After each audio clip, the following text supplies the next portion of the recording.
Gordon Freeman in the flesh, or rather in the hazard suit. I took the liberty of relieving you of your weapons. Most of them were government property. As for the suit, I think you've earned it. The border world, then, is in our control for the time being, thanks to you. Quite a nasty piece of work you managed over there. I am impressed.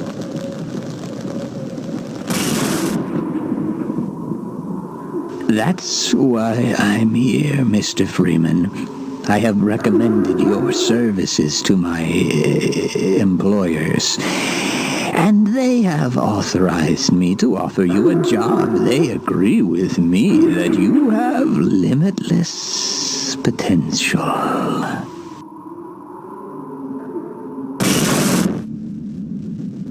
You've proved yourself a decisive man, so I don't expect you'll have any trouble deciding what to do.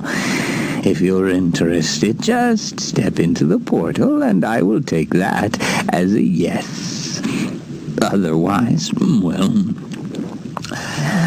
I can offer you a battle you have no chance of winning. Rather an anticlimax after what you've just survived. Time to choose.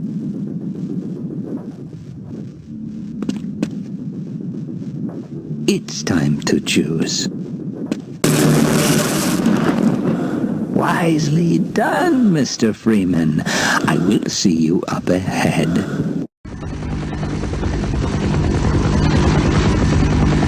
So, Corporal Shepherd, we meet at last. Please don't think that I've been avoiding you. A great many matters require my attention in these troubled times. I do hope you understand. And now I require a further indulgence on your part. I cannot close my report until every loose end has been tied up. The biggest embarrassment has been Black Mesa facility, but I think that's finally taken care of itself.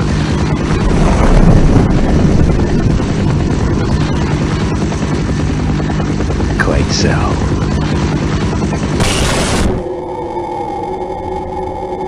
But there is still the lingering matter of witnesses. I admit I have a fascination with those who adapt and survive against all odds. They rather remind me of myself. If for no other reason, I have argued to preserve you for a time. While I believe a civil servant like yourself understands the importance of discretion, my employers are not quite so trusting, and rather than continually subject you to the irresistible human temptation of telling all, we have decided to convey you somewhere you can do no possible harm, and where no harm can come to you. I'm sure you can imagine there are worse alternatives.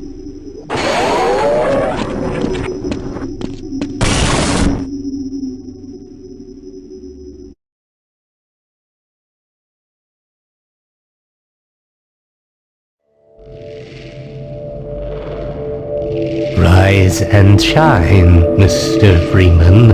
Rise and shine. Not that I wish to imply you have been sleeping on the job. No one is more deserving of a rest, and all the effort in the world would have gone to waste until... well, let's just say your hour has come again.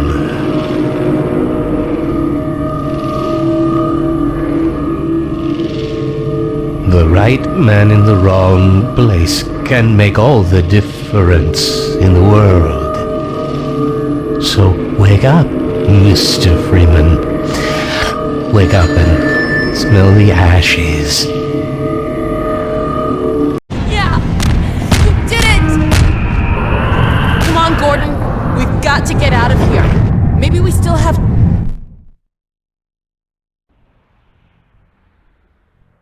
time, Dr. Freeman? Is it really that time again? It seems as if you only just arrived. You've done a great deal in a small time span. You've done so well, in fact, that I've received some interesting offers for your services. Ordinarily, I wouldn't contemplate them, but these are extraordinary times. Rather than offer you the illusion of free choice, I will take the liberty of choosing for you, if and when your time comes round again. I do apologize for what must seem to you an arbitrary imposition, Dr. Freeman. I trust it will all make sense to you in the course of... well, I'm really not at liberty to say. In the meantime, this is where I get off.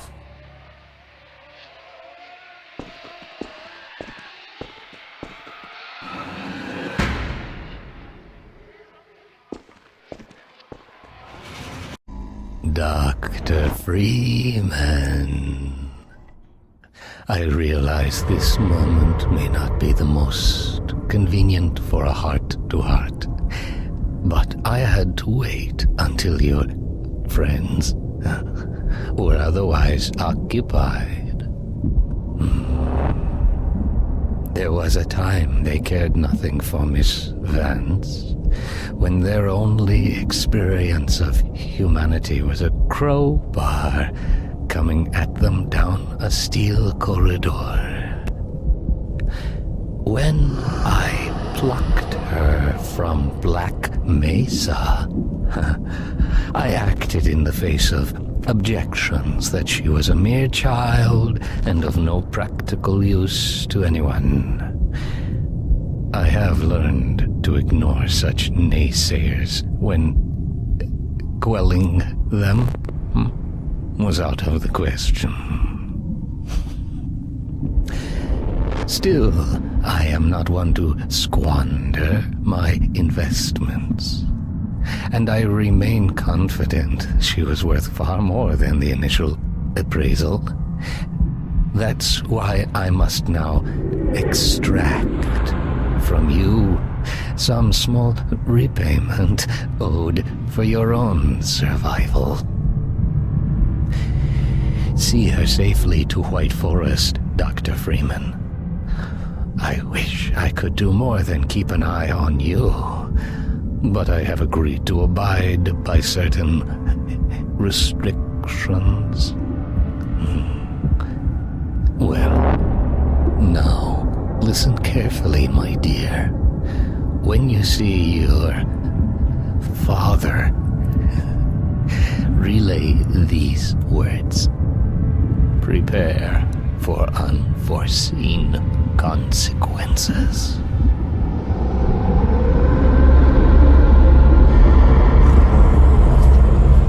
Jeez.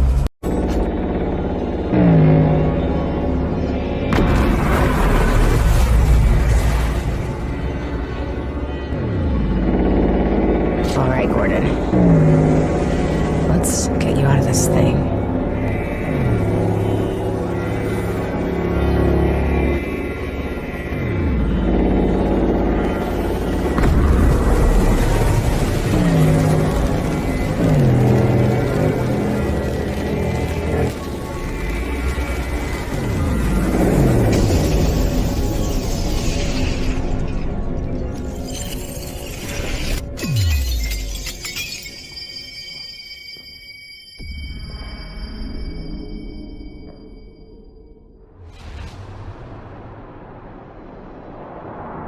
Impressive work, Miss Vance.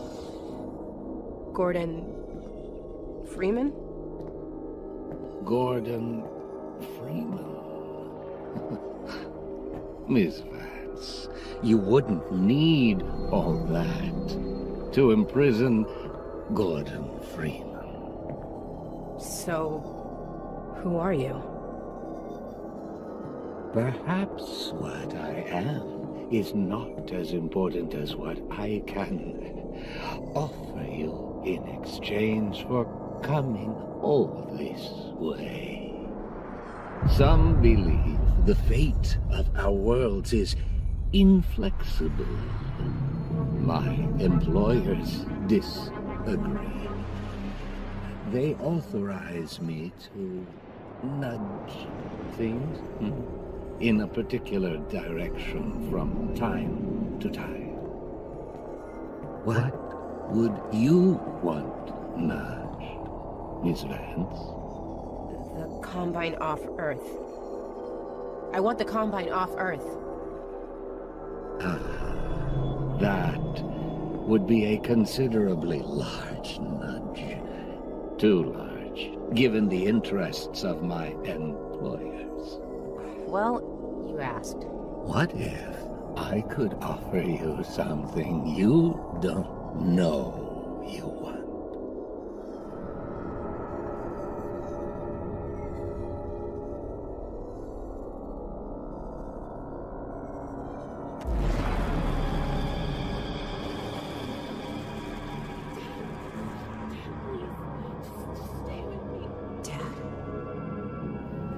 Dad? What? Is that me? What is this? What's happening? We are in the future.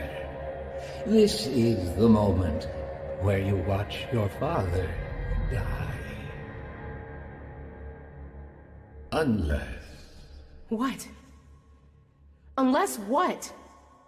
Unless you were to take matters into your own hands.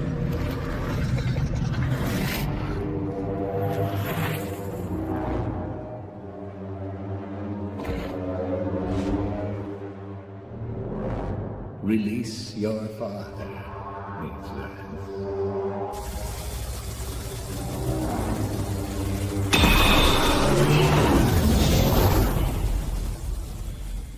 Good. As a consequence of your action, this entity will continue, and this entity will not. Right. So he's okay, right? He lives. My dad lives. You are aware that you've proven yourself to be of extraordinary value.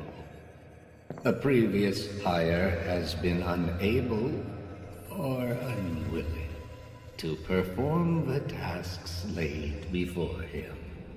We have struggled to find a suitable replacement until now. No! I just want to go home. Send me home! I'm afraid you misunderstand the situation, Miss Vance. Wait! Hey, wait! Wait! Wait!